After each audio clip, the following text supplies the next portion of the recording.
Bismillahirrahmanirrahim. Jumpa lagi dengan Bu Wiwin pada pembelajaran matematika kelas 9.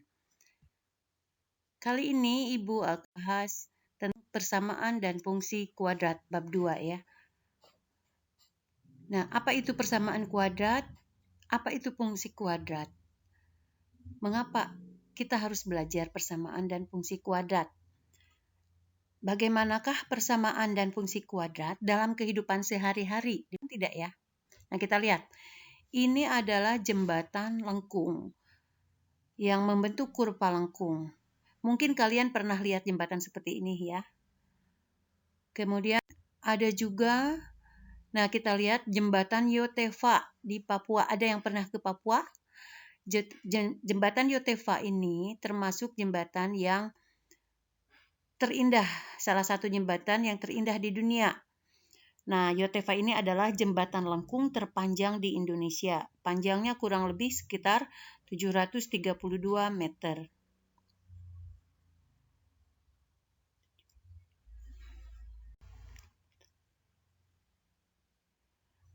Kemudian ada juga jembatan layang.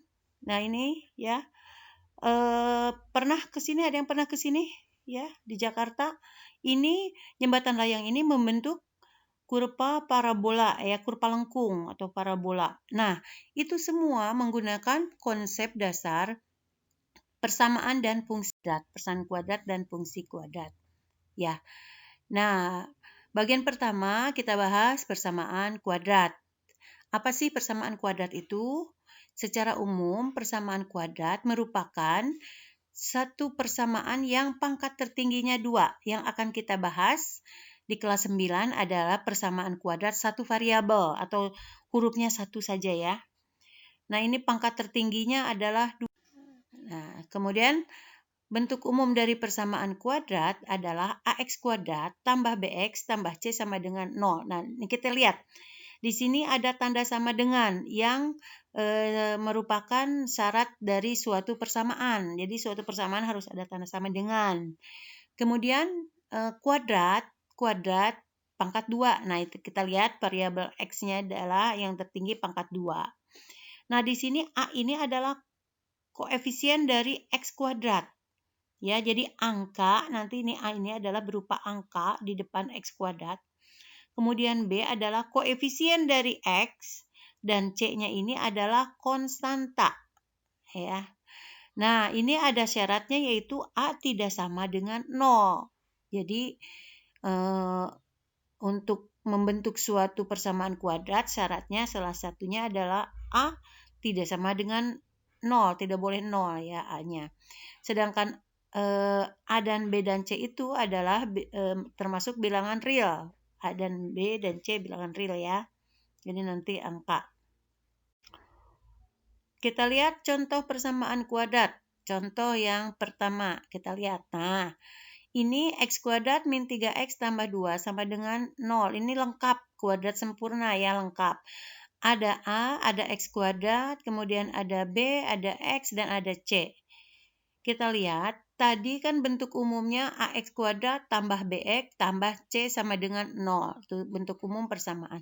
Kita lihat di sini di depan X kuadrat tidak ada angka kan? Sebetulnya bukan tidak ada angka, tapi ada angka 1.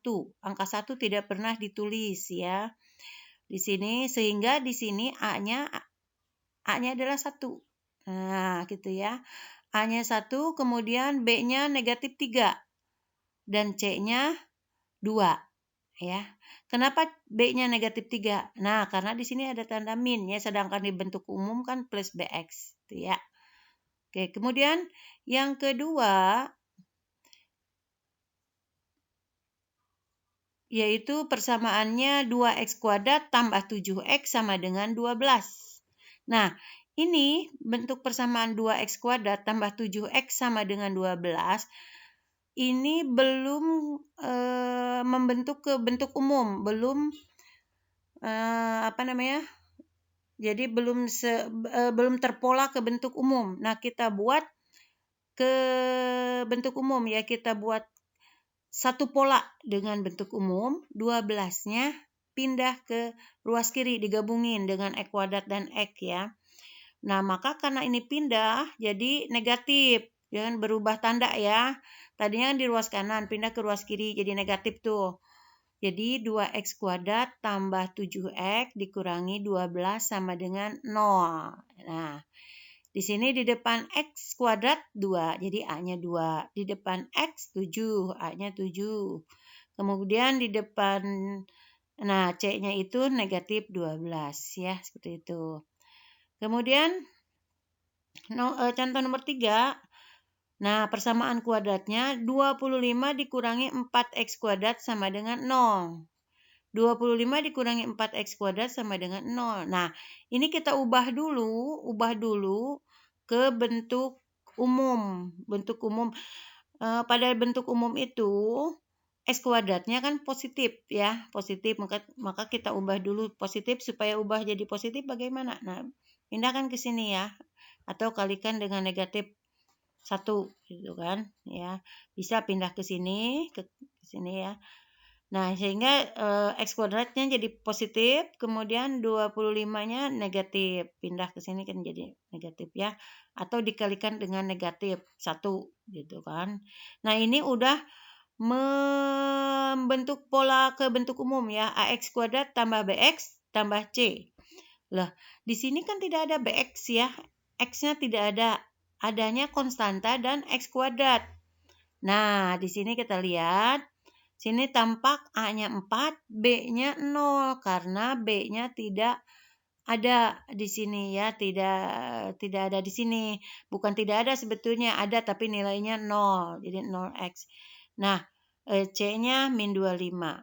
Bagaimana kalau C-nya 0? Bisa nggak? Bisa. Ya, kalian bisa cari persamaan kuadrat yang C-nya 0. Kalian cari nanti ya. Kemudian, bagaimana cara menentukan akar persamaan kuadrat atau menyelesaikan persamaan kuadrat? Nah, menyelesaikan persamaan kuadrat dengan cara menentukan akar-akarnya. Ya, akarnya itu apa? Ini ada 3 cara, yaitu dengan memfaktorkan, dengan melengkapi kuadrat sempurna, serta dengan rumus kuadratik atau dikenal juga dengan rumus ABC. Ini akan kita bahas di video selanjutnya. Untuk video kali ini sekian. Nah, ini ada latihan soal. Yuk berlatih. Silakan kalian coba di rumah ya untuk lebih memahami lagi materi persamaan kuadrat. Bagaimana kalau masih belum paham? Bisa kalian ulang videonya. Kemudian kalian lebih pahami lagi. Kalau masih ada yang belum paham, silakan kalian komen di kolom komentar ya. Sekian.